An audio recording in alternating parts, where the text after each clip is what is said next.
Monday, March 21st, is we're going to get into our last day of a Greek mythology story and see how things go from there.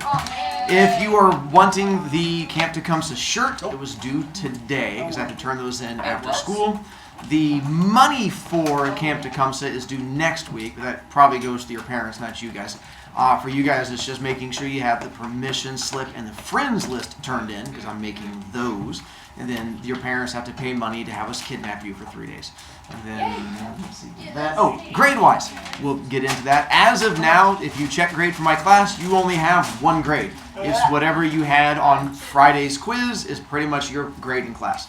Now, we do have grades coming up this week. We'll have 3 grades this week, which we'll talk about here in a moment. Let's see, not that. That was today. Not that. We'll save that for the end. This thing.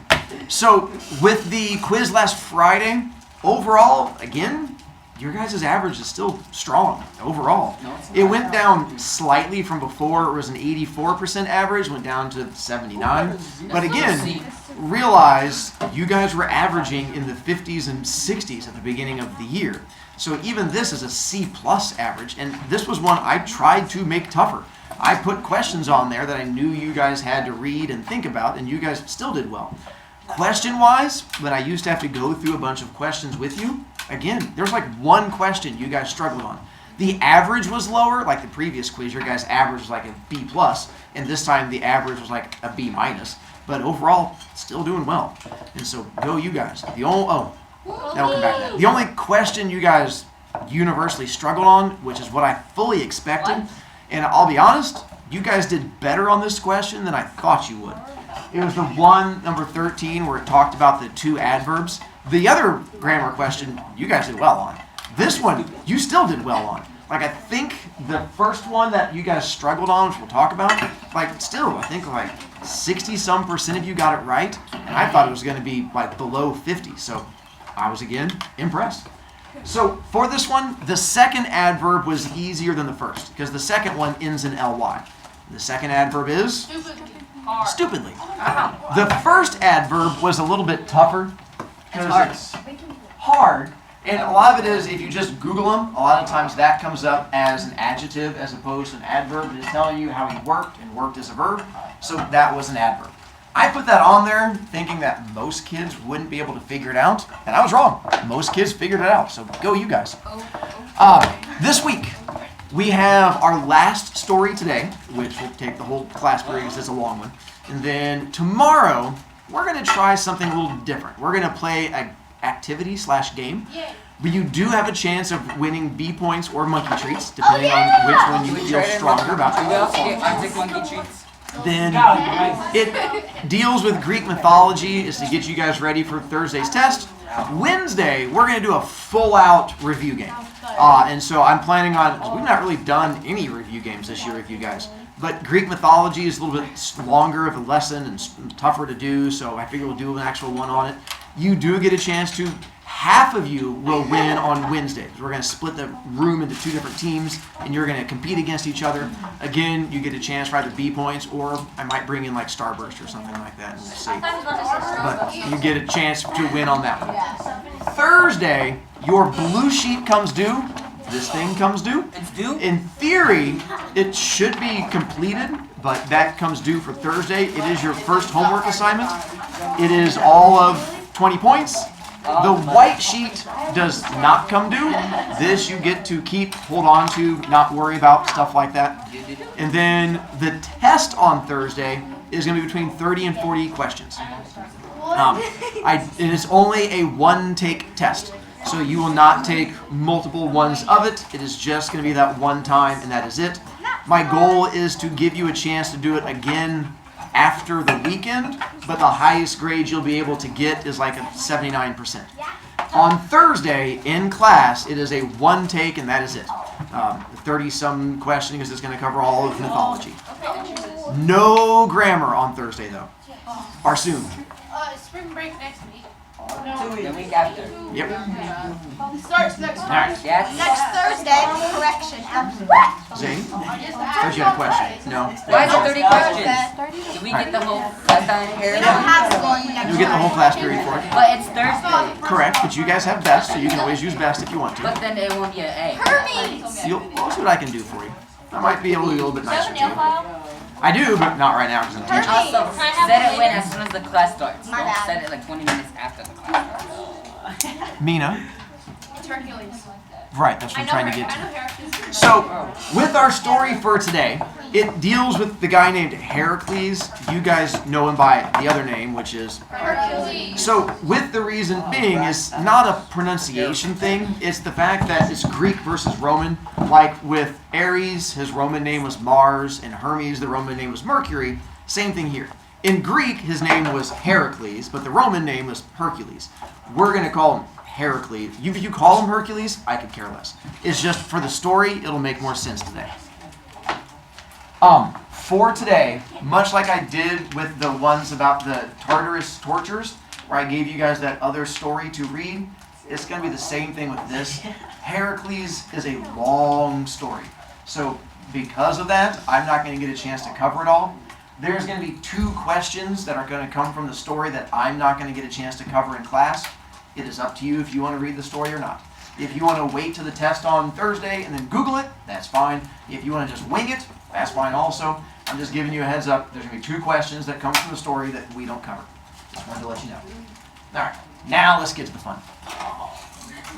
Our story of Heracles, the last time I get to tell you guys a Greek mythology story.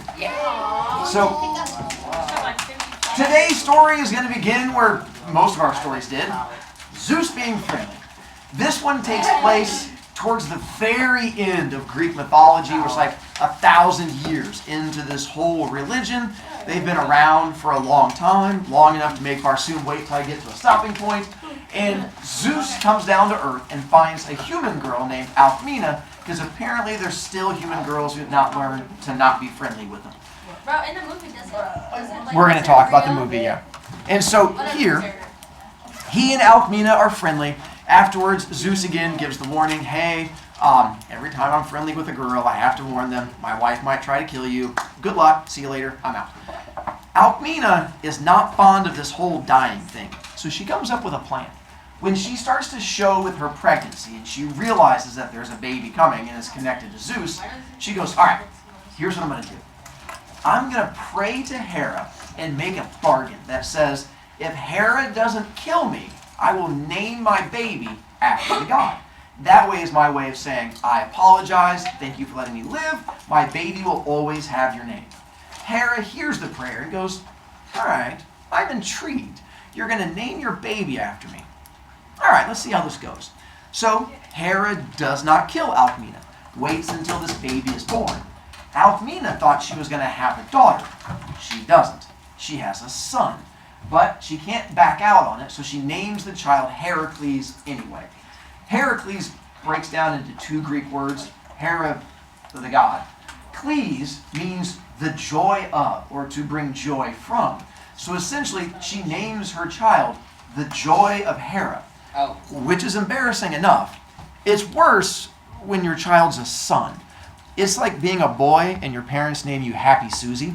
And people are like, your name is Susie? And you're like, no, it's Happy Susie. And they're like, your name is Happy Susie. And you're like, eh. And so Heracles got bullied a lot as a child. Well, beginning with Hera. Once Heracles is born, Hera's upset. She's like, you know what? It's one thing if you had a daughter, but you had a son, and you named your son after me? That's kind of insulting to me. So she decides, well, I'm not going to kill Alcmena because you did hold up your end of the bargain, but the boy's going to have to die. He's a half god, though. Right, he is half god. So what she does is short now, which means he can die. It's just harder to kill him. He has no nectar and ambrosia. He's just going to be super strong. Just you got to really work to do the killing. Barsoom. Which is why in the Hercules movie it's off, because it's like he has full ambrosia. Correct.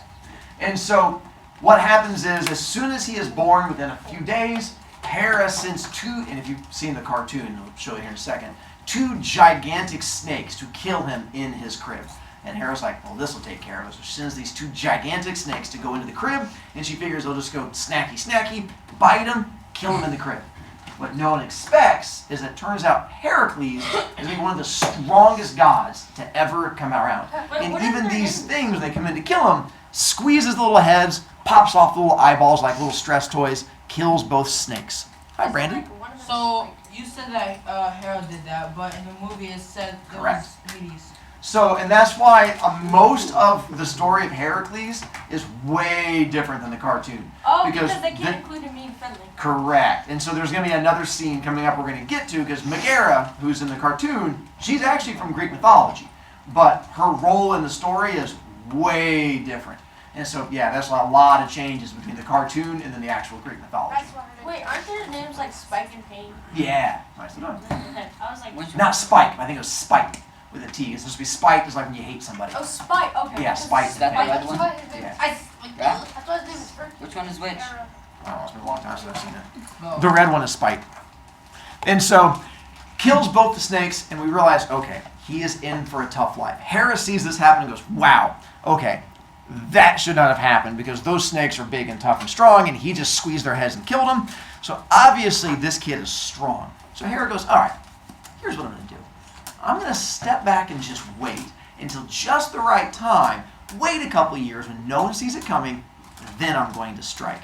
So Hera fades into the background, lets days go by, years go by before she attacks. Which turns out to be fine because Heracles inherited his father's bad temper.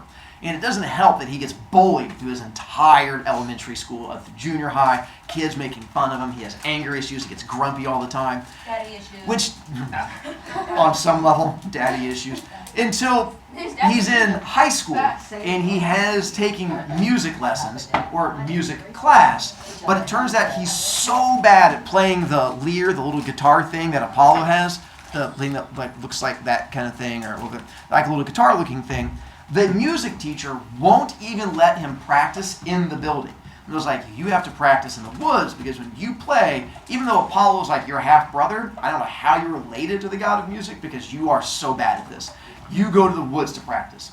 Well, one day, Heracles is out there practicing, not very well, like blank, blank, blank, blank, blank, blank, blank, blank, blank, blank, blank. And the music teacher walks up and was like, what is wrong with you? How can you be this bad at what you do? And Heracles had a bad day and snaps. Takes his lyre and just throws it at his teacher. And he was like, fine, you take it. It's like, throws it. Which is not a good idea because when he throws it at the teacher, hits the teacher, and the teacher goes into the ground. And he's like, oh, oopsie. And he goes over and shakes the teacher and is like, how are you? And the teacher goes floppity, floppity, floppity. And he's like, oh, whoopsie. And so he goes, so, in case you were unaware, hitting a teacher is bad. Hitting a teacher when you have superhuman strength is worse.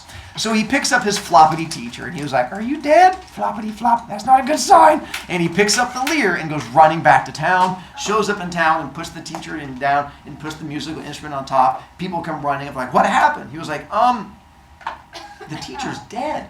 Like, what happened to him? He's like, well, I was playing the lyre for the teacher, and then he died. And they're like, how bad are you?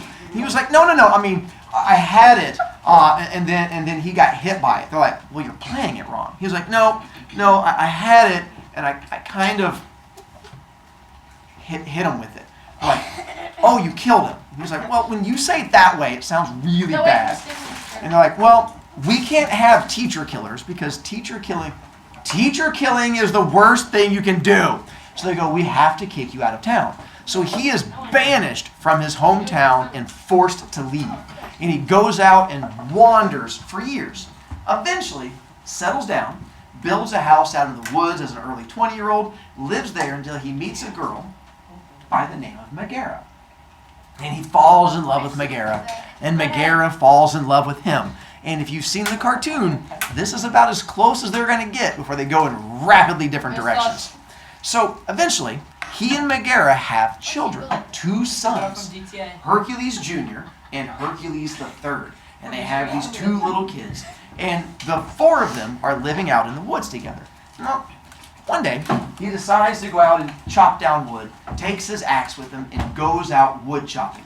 While he's out there with his axe chopping down wood, Hera decides this is the perfect time to get her revenge. She's waited long enough. So she turns herself invisible, sneaks up behind him while he's chopping the wood, and she badonks him in the head. Badonk! And he turns around like, feels like I just got badonked in the head. And Hera runs away giggling. Giggle, giggle, giggle, giggle. And he's like, Well, when she badonked him in the head, she put a curse on him. And he doesn't know it yet. He then goes back to his house carrying the wood and all of the axe, puts the wood down outside of his house. He's like, family, I'm home. No one comes out. So he goes inside the house. He's like, family. His family, gone. No sign of them whatsoever. As he searches the house, in the front door come these 3 monsters. Big monster, 2 small monsters, like big tentacle arms and slappy mouth. And they come running at him. He's like, monsters, where's my family? And the monsters run at him, like, and he freaks out, pulls out the axe he has, and attacks the monsters. He's like, where's my family? Where's my family? Slaughters the 3 monsters. Nowhere sign of his family.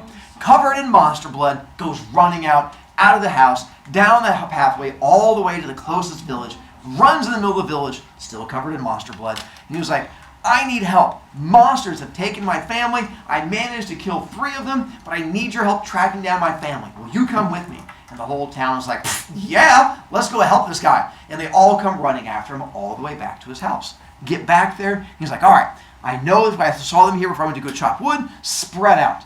And the village goes, time out. Can we see the monsters? We've never seen monsters before. And monsters sound really cool. He's like, seriously? My family's missing. And you're like, monsters! He's like, fine. You can see the monsters. And they go, all right. He goes, they're over there inside the house. You just have to push the door open or look in the windows and you'll see the monsters. And they go, okay. So the whole village goes over there, peeks inside, and they start screaming. And he was like, no, monsters are scary. And the village turns to look at him, and they point at him, and they scream again. He goes, no, it's okay. No, I killed them using this axe. I killed all of them. And they're like, and they get even, and he's like, why are you guys doing so much screaming? It's perfectly safe. I killed them with this axe. And he walks over there, looks in the house, and there's his family. Dead. Slaughtered. Yeah. And it turns out when Hera badonked him in the head, she knew that he lived alone with his family in the woods, so the curse was the next humans he would see as monsters, knowing the only humans he ever saw was his family. Well, because of that, no one blames Hera, because no one realizes she turned invisible and did it. The whole town turns against him, like, the only thing worse than killing your family is, like, killing a teacher. He was like, about that. And they're like, that's it. And the whole village kicks him out because you can't stay here either, forcing him to go wander for years, which he does, until eventually he tracks down an oracle, which were these people who were said to be able to talk to the gods. He's like, all right, I need to talk to my dad to find out what's going on. So he goes to the oracle and says, I need to talk to Zeus. And the oracle goes up, Zeus, we have a problem. And Zeus is like, what's up? He goes, your son's here to talk to you. So Heracles talks to Zeus and goes, hey, Dad, I kind of killed my family. And Zeus is like, you can't do that. And he's like, I know. Zeus is like, trust me, I've thought about doing it all the time, but that's not a thing you can do. And he was like, well, I chopped him into little pieces with an axe. And Zeus is like, why? He was like, I thought they were monsters. And he's like, my family is monsters. Well, he goes, all right, here's what we're going to do. I can't forgive you because killing your family is really bad. But what I can do is try to set up a deal where the gods can forgive you if you work for it. He goes, done. What do you want me to do? And Zeus goes, all right. So there's 12 Olympian gods. So let's have you do 12 different things. If you can do 12 missions, 12 impossible things in 12 years, you'll be completely forgiven and wiped slate clean, everything's good. But if you take 1 day longer than 12 years, you fail and you spend the rest of eternity in Tartarus. If you fail even one of these impossible things, you spend the rest of eternity in Tartarus. Do you agree? Heracles is like, wow, I might as well. I've got nothing to lose. Done. Let's do it. And so he goes, all right, what's the first thing you want me to do? And Zeus goes, no. I'm not giving you any of these because you're my son and I love you. So we have to have an impartial judge do it. So instead, we're going to use one of Ares' sons, this guy by the name of King Eurystheus. And King Eurystheus, much like his father, was a bully and a wussy and hated Heracles because Heracles represented like everything that, oh, I forgot, I killed off McGarrett. There you go, King Eurystheus. Hated everything about Heracles, who was big and strong and good looking and friendly. And King Eurystheus was like smarmy and weaselly and nasty and mean, and he really wanted Heracles to die. So Zeus goes, all right, King Eurystheus, come up with 12 things that you think are impossible that no one should be able to do. And if Heracles can do those 12 things, he's forgiven. But if you can come up with just one that he fails at, he's done and spends the rest of eternity in Tartarus. King Heracles is like, this is the best job ever. So he goes, all right, first one I have. There's this giant lion to the east of us that keeps killing anybody we send out. Every time we send somebody out to kill this lion, it eats them. If he can kill that lion, more power to him. Because we've lost like 100 men to this lion. Heracles is like, you want me to go kill a kitty cat? Done. And off he goes. Turns out, King Eurystheus didn't tell him everything about it. The lion was known to have impenetrable skin.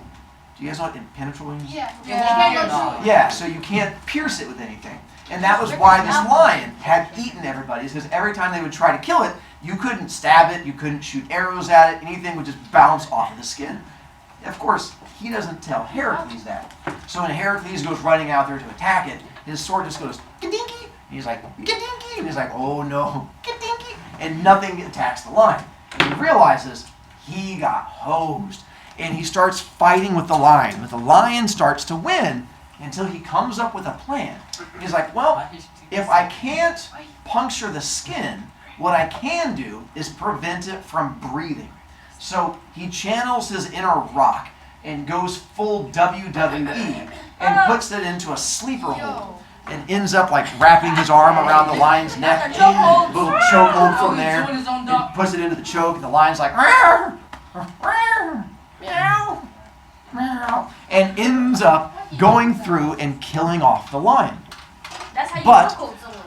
after he's killed the lion, he's looking at the carcass going, you know what would be really cool is if I could use that skin as armor, and I would like to wear it, but Oh, is this why? how do you... He has, Yeah. He's like, how do you skin a lion? That can't...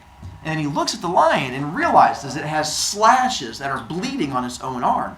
He's like, well, I didn't do that because I couldn't... And then he looks at the lion's hand, and there's blood on its own claws. So apparently at some point during the fight, the lion had managed to scratch itself and break its own skin. He's like, wait a minute. The lion's claws can puncture its skin, but nothing else can. So he reaches down, grabs the lion's paw, squeezes it, and out pops a claw. Takes that claw, guts the lion, opens it up, pulls out all the gooey bits, and turns it into armor. He then wears this armor throughout all the rest of his missions, which is why, like back over here above Barsoom, he's wearing the same thing where he has a lion on him. Almost every time you see him here, lion, there's from League of Legends. This is The Rock again wearing the lion. And so all those things, you're always seeing the fact that he has this lion Is this why, skin. like, in the movie, you know, in the movie he's getting painted and he has a lion on it? Yep, it's to I connect never that same seen the thing. movie. It's not bad except for the fact that it does not follow Greek mythology. Ooh. After that one, King Eurystheus is like, all right, you were pretty good on that one. There's no way you're going to get lucky twice. Okay. There's a giant snake dragon that you have to go kill. And Heracles is like, kill a snake dragon. Oh, this is what he doesn't know. Oh, And okay. a snake dragon is called a hydra.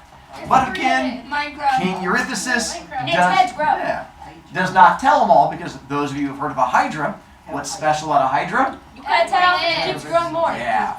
Every time you cut off one head, two heads would come back. So it started off as just a one-headed snake beast, and then someone cut off that head, and then two heads came back. And then eventually, by the time Heracles got to it, it was said to have between 7 and 9 heads. And so that became one of the big challenges. Barsoom? So in the movie, like towards the end, he fights the three-headed, like, beast thing. Is that actually a thing that happens? Not really. Because in the movie he fought. Well, kind of. It's going to be Cerberus, but we'll get there. So the other thing with this is not only did it have the heads that grew back, but the blood of it was so toxic and poisonous that it would kill you. You didn't even have to like drink it. It was instead of just a drop of its blood hit your skin, it was enough to kill any human. Like that's how powerful this blood was. So if you cut off a head and even one drop hit you, you would die. And there was an immortal head that would not die even when cut off. It just sat there like a giant Pac-Man going, "Ack, ack, ack, ack, ack." So that's how he has to kill it. So this time he does research and goes and recruits a local teenager. And says, hey, who wants to go on an adventure? And the teenager's like, I'll go with you. He's like, nothing bad will happen to me. And brings the teenager with him. He goes, here's what I'm going to do. I'm going to run in with a sword, cut off a head. And the kid goes, what? He goes, here's where you come in. You're going to take a big flaming torch, run up to it, smash the torch against the end of the neck and melt it closed. And if we melt it, nothing else can grow out of it. The kid's like, no, that's actually a pretty good idea. So they work together, cutting off all the heads until they get all the way down to the last head, which is immortal. And then eventually Heracles just puts it under a rock. Because like a kid cleaning their room on the weekends, it was like, if I put it under my bed, no one will notice, and just puts it underneath of a rock. He then takes all of his arrows and dips them into the Hydra blood. And it was said that all of his arrows were so powerful, he didn't even have to shoot you with an arrow. He could just pull their arrow out and go, donk, you'd be like, ah, and you would just drop down dead. So he had like super arrows on top of it. So now when he goes back to talk to King Eurystheus, he was like, your missions are the best. He's like, I came out of the first one with better armor, and I came out of the second one with better weapons. He was like, what else do you have for me? So King Eurystheus ends up getting crafty. He's like, all right, so apparently killing monsters you're way too good at. God. So he starts coming up with all these different ideas until we get to the fifth one. And for the fifth one, oh, sorry, I have more pictures of hydras. More hydras. More hydras. I really like hydras. They're cool. They are. They're fluffy. And so we get to the fifth labor. He goes, all right, for this one, I don't care how brave and strong you are. This one, you're going to fight poop. And Heracles goes, I'm sorry, did you say I'm fighting poop? And he goes, yeah. So I have a friend of mine who has 1,000 horses. And he's had these horses in this giant arena-sized stable for the last 10 years, but he's had no one cleaning it. So the horse poop has gathered up to be over the height of a man. So what you have to do is clean out this horse barn full of poop in one day. Hercules goes, you want me to clean horse poop in a day? He goes, you have from sunup to sundown to get every last bit of horse poop out. That's nasty. Heracles is like, oh, that's definitely going to be a challenge. He goes, oh, I don't even want to touch it. So he goes down to it, opens up all the doors, goes to a nearby river, and throws these gigantic boulders into the river, which then causes the water to then surge through the farm, and it washes all the poop out of the barn in only a couple hours. He then goes back, removes the rocks, the rivers go back, he goes back to King Eurystheus, and he's like, that was easy again. And he keeps knocking out every mission that's given to him until we get to the last one. And the second to last one, he has to go up and talk to Atlas. And on his way up to talk to Atlas, he finds this guy who's chained up to a mountain with a bird going num-num on his tum-tum. Whoa! That guy being... Prometheus. So Heracles decides to free Prometheus. He doesn't even ask permission. He just is going along and he's like, is that a man chained to a rock with a bird on him? That sucks. And then goes over to him, and Heracles is strong enough to break unbreakable chains. The ones that Zeus himself put up there. Heracles grabs them, pops them apart, and breaks them. And then for his final one, which is the one that you saw in the thing, he has to go down to the underworld and grab Cerberus, the giant three-headed dog, and bring it back up to King Eurystheus. But turns out Cerberus, the dog, is allergic to Zeus's kingdom, so he can never touch the ground. So he has to carry Cerberus on his back from the underworld all the way back up and then all the way back down. But he gets it done and eventually gets cleared. Yes? Does it say how long Prometheus has been chained up until? Around 1,000 years. Because this was supposed to be about 1,000 years later. Yeah. I'm so confused. You know the The corn guy? what? The corn No, guy. the dog, right? Cerberus? And the boat dude. Uh-huh. How are you supposed to like get the dog on the boat? That's a good question. I don't remember Like, that part. the of it. big tall thing. Jumped over the border. He could throw it across. Me now? Isn't that for the people who are humans that die? Isn't a centaur like a man on a horse's body? It is. So the last part I have for you is how Heracles dies, because that's usually the question that comes up: is how does he get up to Mount Olympus? This is the so a centaur is the top half man, bottom half horse, something like that. Plays a role in the final part of our story. So eventually, Heracles goes and gets married again to a new girl by the name of Daenerys.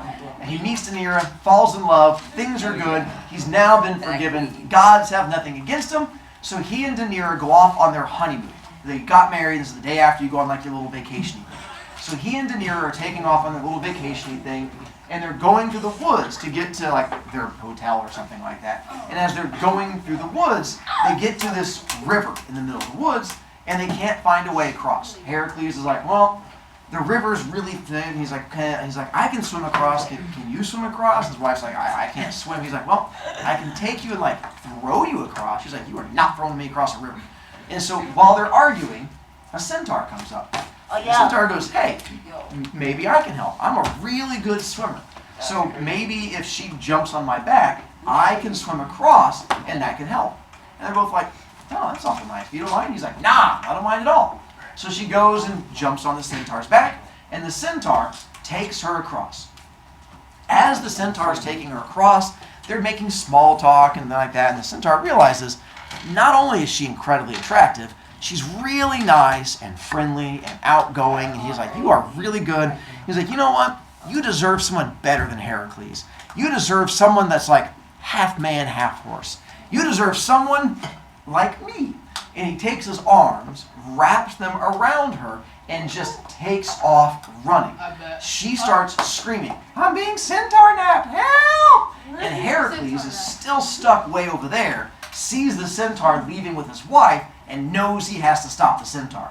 So, the only way to stop the centaur from a distance, bow and arrow. But he accidentally shoots his wife. Pulls out the bow and arrow, sees the centaur running, pulls back and fires, and hits the centaur. Oh. I thought he was going to hit the wife also when I was reading, and I was like, no! And hits the centaur. Centaur goes down, but does not die. While the centaur is laying there bleeding, she runs up and starts kicking him. She's like, bad centaur, bad! No girl napping! And the centaur's like, hey, stop kicking me. She goes, no! He goes, how about I give you a gift? She goes, what kind of gift? He goes, well, it's a little known fact that centaur blood is a type of aphrodisiac. Aphrodisiac is named after Aphrodite. It is a potion that is supposed to make you fall in love with someone. And he goes, the way centaur blood works is that if blood of a centaur ever touches a human, whoever they think of, they fall in love with. So, what you can do is pour out your water bottle, take your water bottle, fill it with my blood, and if you ever think that your husband's cheating on you, you pour this on his clothes, make sure he thinks of you, and he'll fall deeply in love with you. You just can't touch it yourself.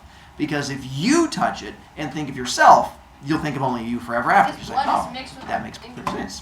She goes, okay. So she checks some of his blood, like spurty, spurty, spurty in a little water bottle. Heracles shows up, and he's like, stupid horseman. She goes, yeah, stupid horseman.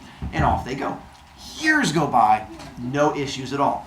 Till he goes off, and he's in the middle of this big battle, conquering this other nation, and rumor gets back that he's fallen in love with this princess. And his wife gets worried that he's going to leave her for this princess. She's like, all right, today is the day I'm going to bust out that centaur blood. So she gets the centaur blood, pours it all over the special cloak she has for him, soaks the whole thing, makes sure that she never touches it, folds it up very carefully, puts a note on it that says, put this on and think of me, and then sends it off to her husband.